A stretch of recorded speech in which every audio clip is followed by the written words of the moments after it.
Prácticamente el país está consternado en todos los niveles con este acontecimiento que sucedió el 9 de mayo acá en el sector de Alto Punín, donde hubo una emboscada por parte de un grupo narco guerrillero que se llama los Comandos de la Frontera, unidos con un grupo de delincuencia organizada que son los Lobos, los cuales están desarrollando muchas actividades, especialmente de minería ilegal, en, en casi todas las provincias del país.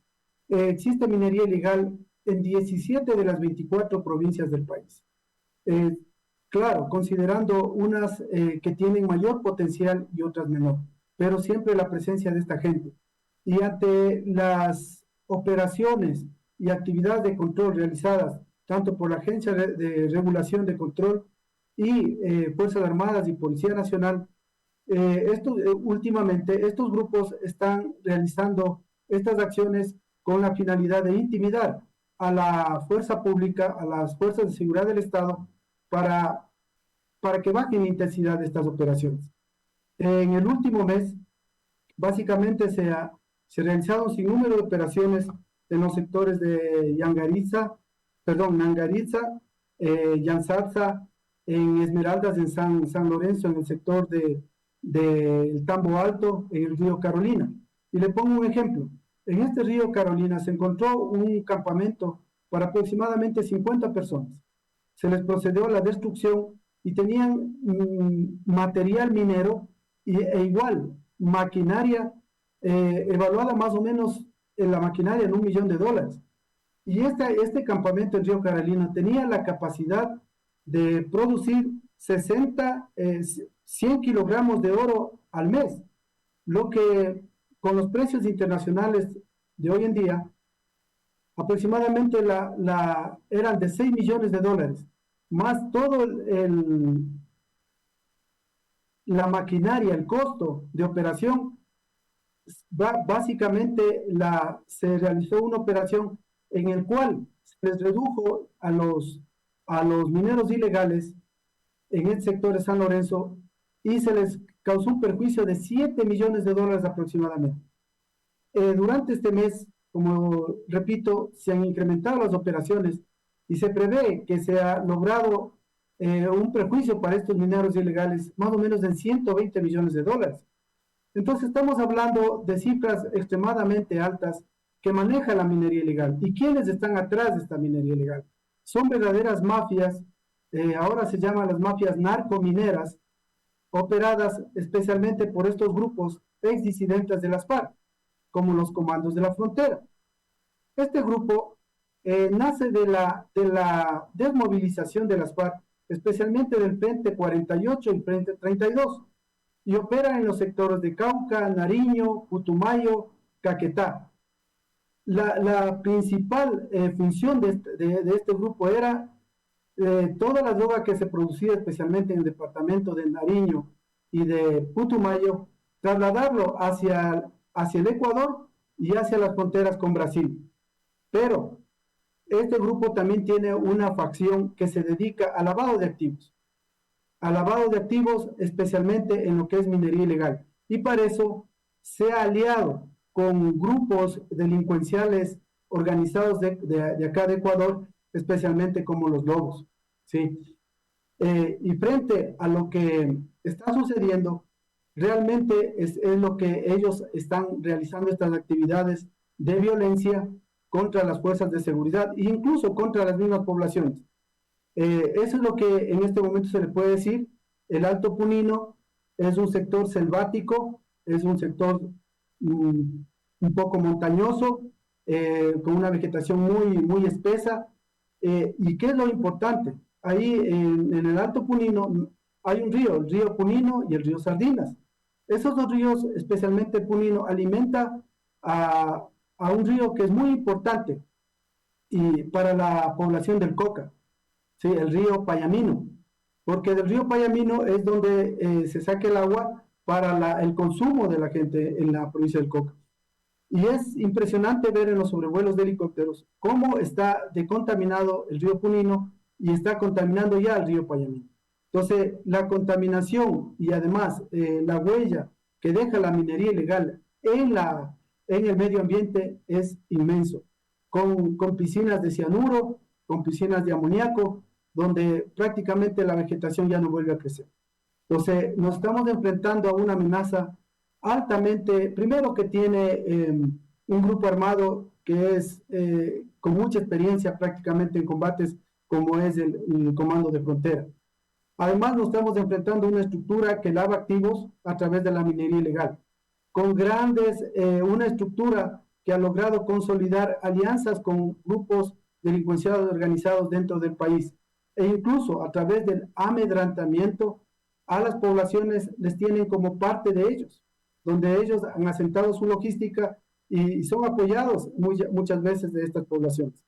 Es por eso que cuando se ejecutan operaciones militares, los primeros que avistan y avisan a estos grupos son los mismos pobladores, cuando llegan los helicópteros y un sinnúmero de situaciones que se dan en esas operaciones. Como le digo, estimado doctor y audiencia, realmente es lamentable lo que acaba de suceder. El país está entrando en otra etapa de esta guerra y de esta crisis, en la cual nosotros debemos estar preparados con las capacidades operacionales y tecnológicas y humanas, lógicamente, para enfrentar estas amenazas, estimado doctor. Doctor, coronel, el tema es harto complejo, ¿no? Harto complejo. En este país tampoco es que es nada nuevo. Fernando Villavicencio lo explicaba, pero así con punto y coma. Explicaba cómo era el modus operandi de la minería ilegal, cómo era el lavado, cómo se protegían con organizaciones políticas. Él, en cambio, hablaba, no es que se aliaban con los lobos, y los lobos, pues ellos decía que ellos se aliaban con organizaciones políticas, y las organizaciones políticas pues estaban en el poder. Es así como se consolidaron, se afianzaron en esta trama delictiva y pues con enormes perjuicios, y iban sistemáticamente minándolo al Ecuador, ¿no? Sistemáticamente, ya por un lado, por otro lado. Usted ve acá en nuestra provincia de Loja, va a Macará, usted va acá, aquí nomás al Podocarpus. Bueno, por donde se vaya, usted tiene esta minería ilegal que va increciendo sistemáticamente, y que los gobiernos pues se hacían de la vista gorda. Entonces, ahora, ¿cómo entendemos esto, coronel? ¿Es una decisión ya de este gobierno acabar con estos grupos narcomineros que operan en territorio ecuatoriano? Para analizar y ver el contexto de lo que está sucediendo y tener una perspectiva lógicamente clara de la problemática, tenemos que ver, hay un estudio que están haciendo un grupo muy importante de periodistas a nivel internacional, de ojo crítico, que se llama, y ahí está muy claro cómo la minería ilegal está actuando, no solamente en el Ecuador, son redes internacionales. Están depredando la selva amazónica en el Brasil, recién pasó eso en el sector de Perú, en Llanza, asesinaron a 13 mineros de una compañía. En el sector igual de Colombia, especialmente de sectores también como Putumayo, porque allá hay el departamento de Putumayo, en Puerto Asís, el sector donde se está depredando, y no se diga en Venezuela, todo lo que ha pasado. Entonces, estas redes internacionales están actuando porque especialmente en estos últimos años, el precio del oro ha ido creciendo, pero de una forma exponencial. Actualmente estamos ya llegando a los $95 por gramo. Y el mercado negro del oro a nivel internacional es fuerte, especialmente con países árabes. ¿Sí? E igual, entonces, porque no se tiene una trazabilidad realmente del oro para la exportación. El Ecuador está exportando sobre los $3.500 millones en oro. Entonces, Estas crecidas han hecho que las mafias internacionales tomen esta actividad como parte de las actividades, valga decir, de lavado de activos. Lo que produce el narcotráfico lo invierten en minería ilegal y a través de ciertos canales, incluso legales, logran la exportación.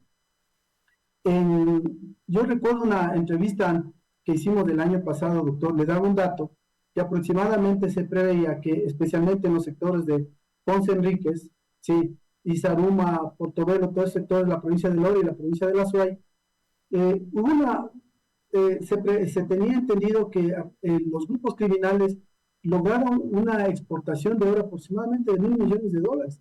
Entonces, solamente de ese cuenta esa cantidad. Ahora, lógico que aquí en el país ha ido creciendo.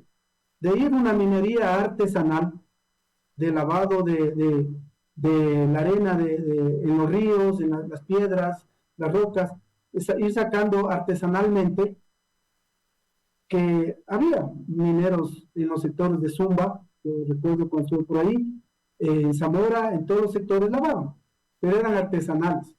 Pero así comenzó la minería ilegal.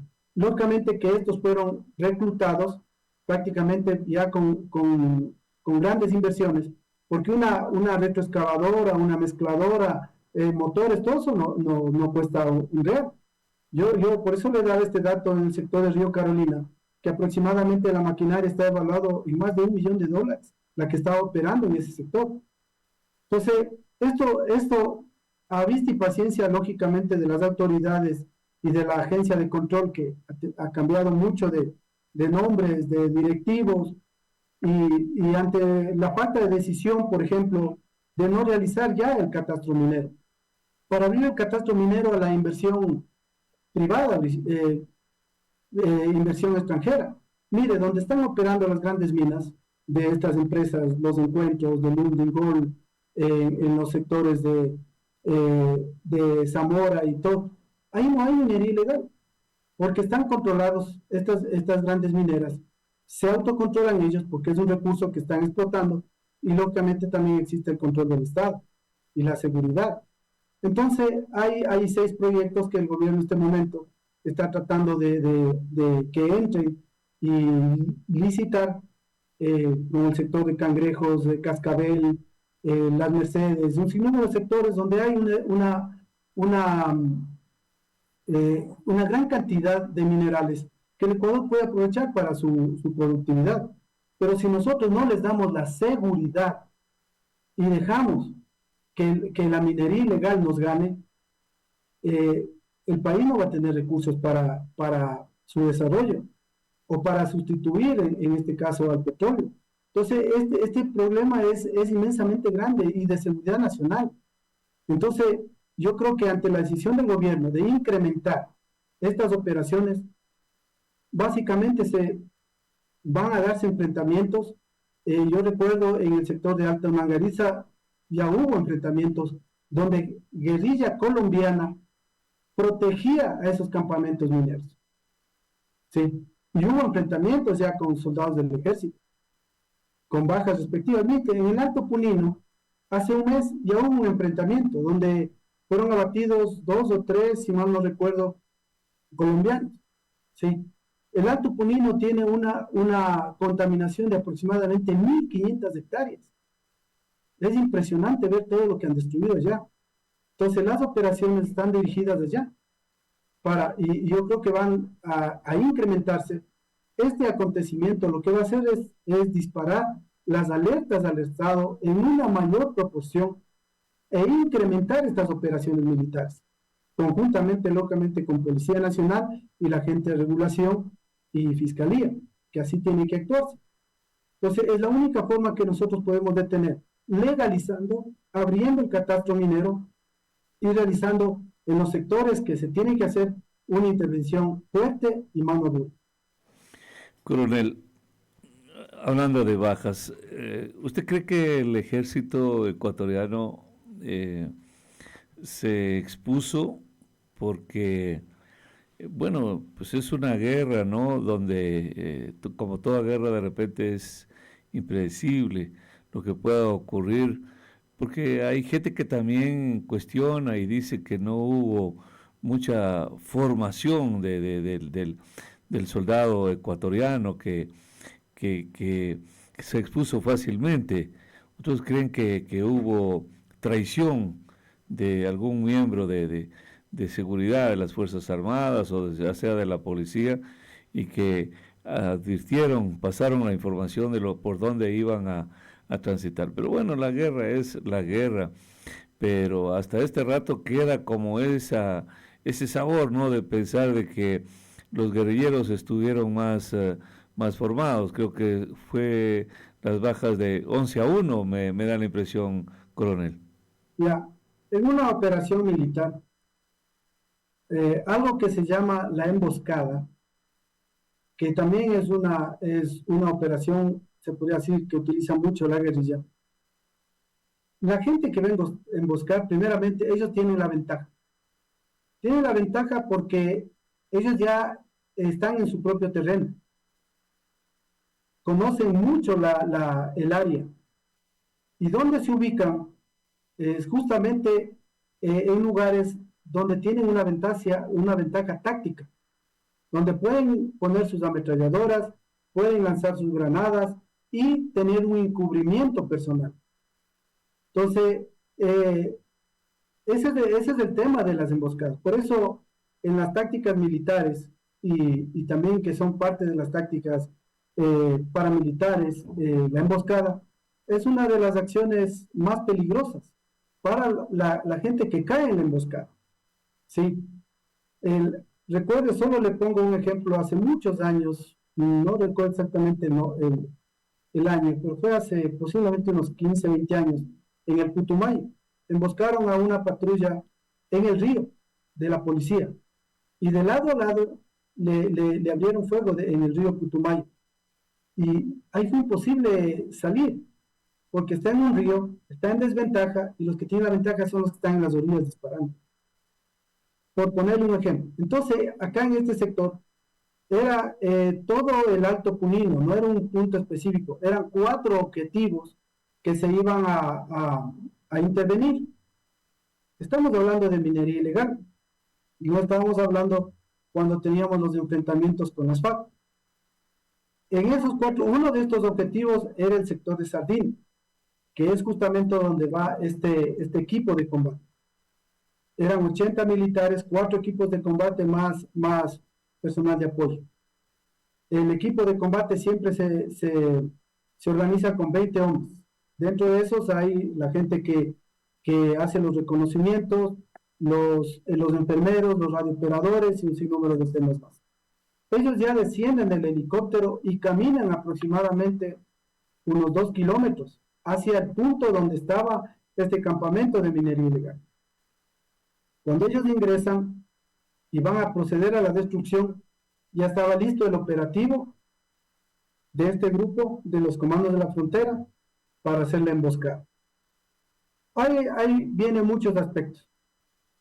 Es muy difícil en ese sector porque usted no tiene rocas, no tiene muchos árboles grandes como aquí tenemos para encubrirse, ¿sí?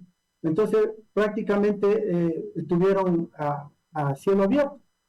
Y quienes tenían la ventaja era este grupo, el grupo de comandos de la frontera, porque ellos sí estaban ubicados en sectores donde incluso es muy difícil hasta localizarlos, porque deben haber estado muy camuflados. Sí. Por otro lado, no se descarta lógicamente la posibilidad, siempre hay que tener estas hipótesis de que pudo haber habido una fuga de información, especialmente indicando de que iba a haber una operación militar en ese sector. Y a veces la fuga de información se da por actividades a veces hasta comunes. Se conversa con alguien en forma hasta sin mala intención, pero también puede haber alguien que quiere beneficiarse de esta situación y es un infiltrado. Entonces, por eso es importante las actividades de contrainteligencia dentro de las Fuerzas Armadas, dentro de la policía. Porque como esta gente maneja muchos recursos, puede haber también una situación en ese sentido. Que esto, lógicamente, lo determinará la Fiscalía a través de las investigaciones conjuntamente con las Fuerzas Armadas y la policía. ¿Usted cree que se los puede seguir combatiendo con armas convencionales o ya estamos a otro nivel? Ellos están fuertemente armados también, eso no hay que descuidar, ¿no? Tienen artillería eh, ya de tipo militar, ¿no? Están bien preparados, también están bien camuflados. Bueno, ¿usted cree que se pueda combatir así o tendrá que apoyarse con otro tipo de armamento?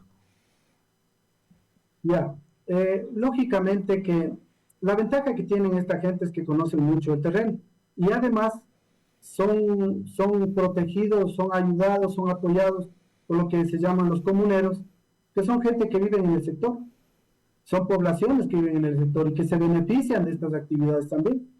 Entonces, frente a eso es muy complicado las operaciones militares o de policía de cómo se quiere realizar. Mire, en este sector le pongo un ejemplo, en el sector de Taiza, es evidente la presencia de la minería ilegal, pero estos mineros están protegidos por las comunidades indígenas de Taiza, y lo dicen los mismos dirigentes de las comunidades, y lo dice el mismo prefecto entonces, mire la complejidad del tema. Ahora, que se tienen y se deben mejorar las capacidades militares para este tipo de operaciones, sí, porque hay elementos de vigilancia a través de drones, helicópteros, no solamente helicópteros de transporte de tropas, sino helicópteros de combate, artillados totalmente y con sensores térmicos que puedan visualizar incluso el movimiento dentro de la vegetación que puede haber de algún personal que se encuentre en ese sector y se pueda apoyar las operaciones militares terrestres con este tipo de armamento, que sí existe. Sí, igual hay instrumentos de vigilancia térmica, infrarroja, que le permite primero hacer una visualización clara del área donde va usted a operar, limpiar el área y luego entran las patrullas para las operaciones terrestres. Entonces, nosotros tenemos el ejército y en general el país tiene ese tipo de limitaciones. Se debe repensar, yo creo que es una inmensa necesidad, si nosotros queremos erradicar estos males, también debemos estar preparados y darle al soldado no solamente la preparación humana, sino también la preparación tecnológica. Porque miren, muchos de estos soldados tenían una alta preparación, eran comandos paracaidistas y además el teniente era graduado, el teniente Isa, graduado en la Escuela de Lanceros de Colombia y obteniendo un excelente resultado dentro de las primeras antigüedades. Entonces era gente muy preparada y pertenecían a una unidad especial de la Brigada de Selva número 19 NAPO, que es el RECON, que es el grupo de reconocimiento de combate. Anteriormente yo he operado también, me he apoyado el RECON en algunas operaciones que hacíamos en el sector de Sushupindi, y es una unidad extremadamente buena táctica para las operaciones. Pero ante estas situaciones, lógicamente hubo una sorpresa donde si tuvieron información los comandos de frontera, estuvieron preparados para cuando llegaron. Claro, por eso decía eso, en la guerra suponemos que todo es indecible ahí. Coronel, el apoyo del gobierno, la decisión de un gobierno es fundamental en esto porque los actores políticos, una vez que se comprometen con las Fuerzas Armadas, a poner orden en el país, yo creo que trabajan en otras condiciones psicológicas. ¿Estamos de acuerdo en eso o no? El apoyo es importante.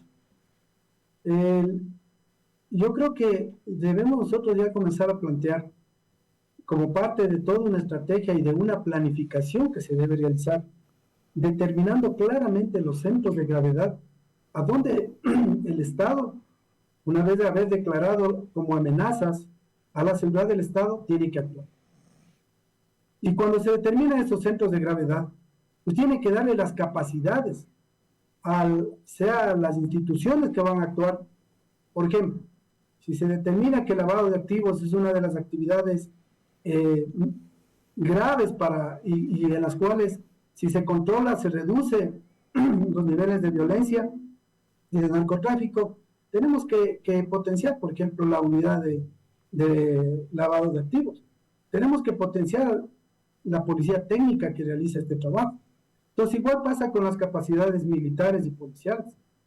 Una vez determinado que la minería ilegal es una de las amenazas del Estado, el Estado tiene la obligación de darle el apoyo para que se cumplan y se regule y se puedan neutralizar estas capacidades. Miren, yo estoy convencido de que ya acá tenemos que dar un salto exponencial. Si queremos seguridad, también hay que invertir. En Colombia, para todas estas actividades y la lucha contra la guerrilla, la narcoguerrilla y todo lo demás, ellos disponían alrededor de 300.000 soldados y 250.000 policías, con helicópteros de última generación como los Black Hawk, artillados y con sistemas de vigilancia como el sistema Arpía 1, Arpía 2. Entonces tenían todas las condiciones y pese a eso han tenido fuertes reveses. ¿Sí? Entonces nosotros tenemos que también acá darle esas condiciones a nuestros soldados. Y debemos aumentar, yo creo que debemos aumentar, hacer un esfuerzo bien grande a través del apoyo internacional, mejorar recaudación de impuestos, qué sé yo, pero tenemos que mejorar, tenemos que aumentar el pie de fuerza, lo que se llama aumentar el personal de Fuerzas Armadas, porque con tantas misiones que se le han asignado, básicamente los soldados están casi 24 horas y en operaciones, y siempre eso viene también a tener un cansancio mental y físico, y se necesita lo que se llaman los relevos. Entonces, sí, el apoyo del Estado también tiene que ir por ese lado. ¿Sí? Entonces, esta problemática cada vez es más fuerte y está golpeando incluso a las mismas finanzas del Estado. Pero también tenemos que invertir para nuestra seguridad. Coronel, está clarísimo el asunto, ¿no? Y además lo habíamos pensado, eso, uno conversa con los amigos, con la gente experta. Me da la impresión que, yo no sé, pues esta pregunta sí perdonará usted, si quiere, la inocencia, pero creo que ni en la guerra del CENEPA, la del 81, de Roldós, la de Sixto, creo que no hubo tanta actividad militar, ¿no? Juntos como es ahora con el narcotráfico que se ha introducido en el país de manera agresiva, en donde la policía y las Fuerzas Armadas tienen un trabajo sacrificado y como usted lo menciona, casi sin relevo. Pero entonces es porque yo voy a perseverar en el asunto que es una política de Estado, porque es este gobierno el que intenta y enfrenta a estos grupos criminales organizados, porque antes estaban pues en su papayal, estaban en su fiesta, estaban a buen recaudo, estaban cómodos, no les pasaba nada, ¿no? Pero ahora se los ha enfrentado donde el ejército y la policía tienen muchísimo trabajo. Yo no sé si se compara con estas últimas guerras que vivió el país. Ya, el conflicto bélico del Alto Cenepa y con toda la movilización nacional que existió, se enmarca en un conflicto convencional, porque era de un país hacia otro país. Exactamente. Eran ejércitos regulados, ejércitos nacionales que se enfrentaban en un conflicto por un objetivo político. ¿Sí? Más o menos ese es el concepto de un conflicto convencional. En este momento nosotros estamos viendo lo que se llaman las guerras híbridas, o los conflictos híbridos, o los conflictos líquidos, que se está llamando últimamente por los pensadores militares, porque son conflictos que no se definen básicamente impuso escenarios de acción. Se ha trasladado estos conflictos, estas crisis hacia el sector urbano. Entonces, por eso es lo que se llama combate urbano. Y en el caso de minería ilegal se traslada a sectores selváticos. Por eso son híbridos ¿cómo le digo? Con material, con estrategias totalmente distintas a lo que es un conflicto convencional, donde el enemigo no es muy visual. ¿Qué pasa con los grupos delincuenciales organizados que se camuflan dentro de la población? Supongamos en el sur de Guayaquil, o en el sector de Durán, en el Cerro de las Cabras, o en cualquier parte, en el sector de Manabí, en los ríos. Se camuflan con la población, están mezclados incluso con autoridades, son parte muchas veces de organismos municipales, cantonales. Entonces, esos son los conflictos híbridos. Entonces, para enfrentar estos conflictos que crean una alta incertidumbre, que se llama, se debe realizar especialmente actividades de inteligencia en todo sentido. Fundamentalmente la inteligencia tecnológica, humana, la ciberseguridad, para poder ir identificando los nichos de acción de estos criminales, ¿sí? De estas mafias. Usted ha visto y hemos podido observar cómo en barrios del sector del sur, especialmente Guayaquil, tenían hasta sistemas de vigilancia a través de cámaras y tenían en casas, dentro de urbanizaciones, centros de mando, donde ellos veían cuándo se aproxima la policía y por dónde. Entonces ellos podían actuar, escapar o hacer alguna acción evasiva. Entonces, solo para que se dé cuenta la complejidad de estos conflictos, especialmente lo que se llaman los conflictos híbridos, ¿sí? Son muy complejos. Si la población apoya a estos grupos, a los comandos de la frontera, que están haciendo minería ilegal cerca de sus poblaciones, como está pasando en Táchira, como pasa en el Alto Punino, como pasa en Yatzatza, como pasa en Nangaritza, en Punino, en el sector de las Mercedes, en Buenos Aires, donde la población convive y se beneficia. Son los primeros ojos para cuando viene el personal militar o policial.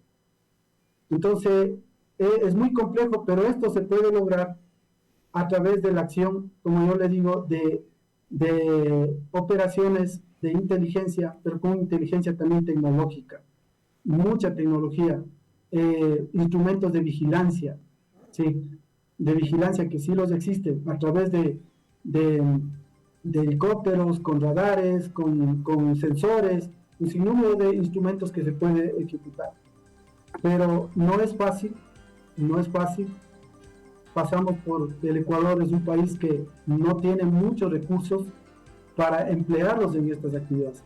Pero yo creo que este es un punto de quiebre y todos tenemos que repensar y darle la importancia que esto se merece y valorar el tipo de amenaza a la que estamos enfrentando. No es cualquier amenaza. Como yo le hice ver, incluso dentro del tema de minería ilegal, hay un tema internacional, de mafias internacionales que están metidos. Desde los que realizan la minería ilegal, los que le almacenan, los que le producen, y hasta los que hacen las exportaciones. Y dentro de eso, los países que reciben estas exportaciones, a sabiendas que es minería, oro que viene en una forma ilegal. Entonces es toda una cadena que se llama la cadena de suministro de esta actividad ilegal. Entonces todo eso está sustentado. Por eso es lo que es complejo, porque esta gente, si tiene la capacidad de poner en un sector más de $1 millón en maquinaria, solo en un sector, imagínense la cantidad de sectores que tenemos de minería ilegal en el país, Coronel, la cantidad de millones que se mueven. Coronel, el tiempo de Zoom se nos terminó. Le quiero agradecer infinitamente, pues, y queda pendiente esta conversación. Cada vez nos ilustramos mucho mejor con lo que usted lo narra de la manera más técnica, más profesional. Un abrazo grande. Nos hablamos otro día, Coronel. Un saludo para usted y toda la audiencia de Radio Bacán.